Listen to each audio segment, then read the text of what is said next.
What's going on, guys? My name is Jack. Welcome back to another video. In today's video, we're going to be talking about how to shoot at low lights or at nighttime. Basically the same exact thing. Essentially, a few different pointers that you should definitely keep in mind if you're going into doing low light shooting.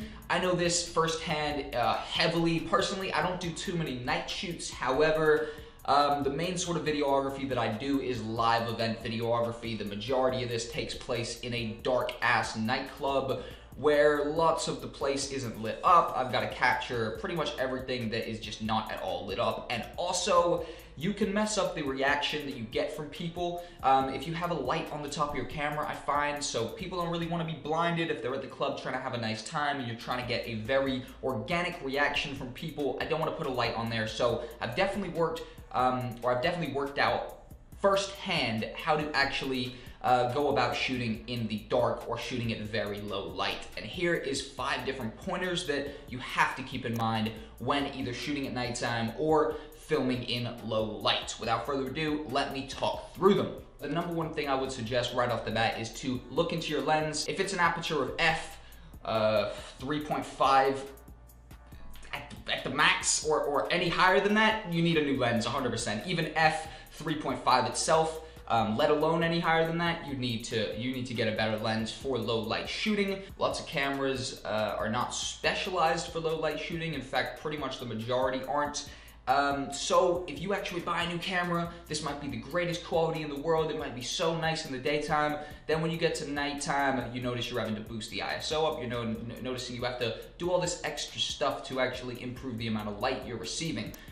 Through your lens, of course. That's actually no fault of your camera, that's a fault of your lens. So you will have to actually replace that lens, or that's the number one thing I would probably suggest. I would suggest anywhere with f1.4 to f1.8 at the max. I actually went out shooting the other night when it was really dark with my homie Noah, who I do the vast majority of my club shooting with, and I just wanted to get a few on visual kind of explanations, right?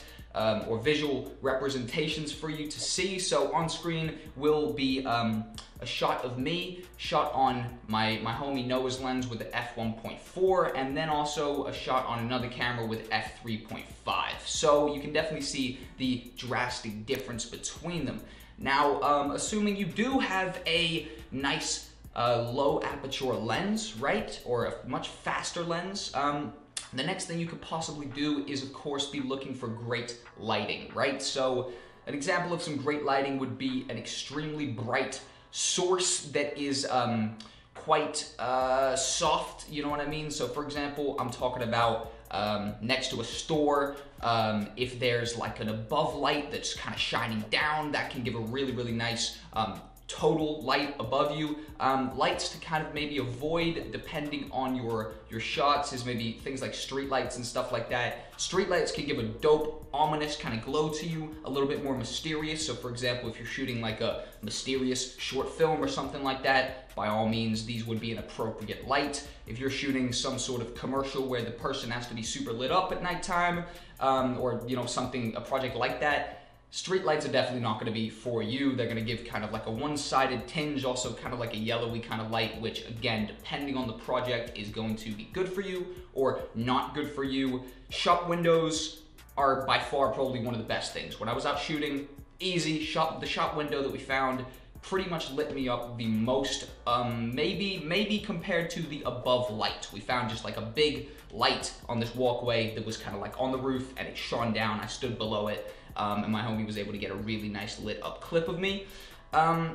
Another kind of tip if you're shooting in low light, right, which can look dope, is just to silhouette what you're shooting, right? So for example, me, we went out on this shoot and my homie just silhouetted me where there was obviously a huge light in front of me. He was behind shooting and you kind of see an outline of me silhouetted, which looked very nice. We also tried to silhouette next to the shop front. However, that didn't work out too well. It was much nicer when we were kind of down a dark alleyway, looking up the alleyway with a huge light above or directly down the alleyway in front of me. So it definitely created kind of like a shadowy feel to me. I was heavily silhouetted there, and overall silhouettes are really, really nice way to kind of just, you know, use a different type of shot And also you can make the most out of the little light by kind of not having kind of like a crazy detailed subject, but instead having like a nice silhouetted subject, which looks like a dope shot anyways, regardless of whether you're seeing your subject or not.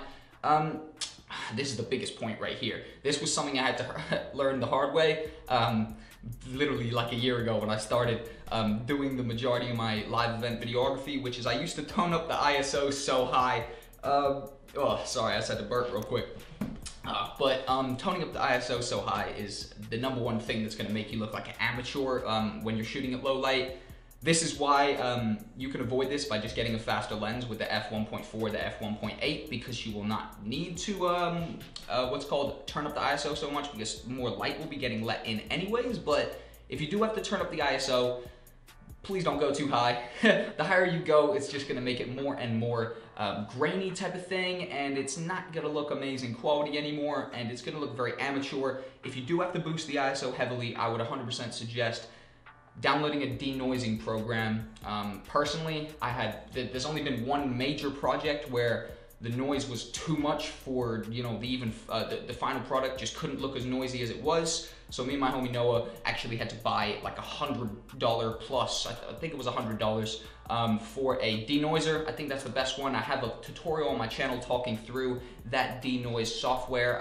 So if you do have to turn the ISO up very heavily, keep in mind you're probably going to want to denoise in post-production. There's loads of free denoisers as well, but I'm pretty sure we found the best denoising program, and it was about $100. Those do really help, by the way, but also, even if you have a denoiser, you don't really want to be turning up the ISO anyways. You want to be trying to get that light another way instead of turning up the ISO. Honestly, the ISO should be as low as you can possibly keep it. And finally, guys, avoid slow motion. Avoiding slow motion for obvious reasons.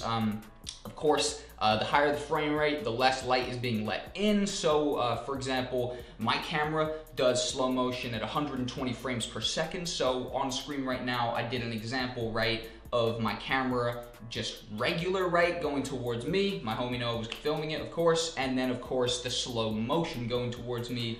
And you can definitely tell there's drastically less light being let in because the frame rate is so high. So, of course, don't really be shooting in too much slow motion if you are shooting low light settings, or if it's at nighttime or whatever the case may be. Obviously, that's camera dependent. You got a dope camera with the f1.4, the f1.8, and overall, it's a beast. Put the slow motion on. My homie's got the GH5 with the f1.4, and he pretty much exclusively shoots in slow motion, and it is never a problem for him. But overall, guys, that's just a fair few pointers to actually keep in mind when shooting at nighttime or filming at low lights. I've been ItsJackCole. If you enjoyed it, tell me in the comment section below, especially if you learned something. And thanks for watching. Have a nice day, and goodbye.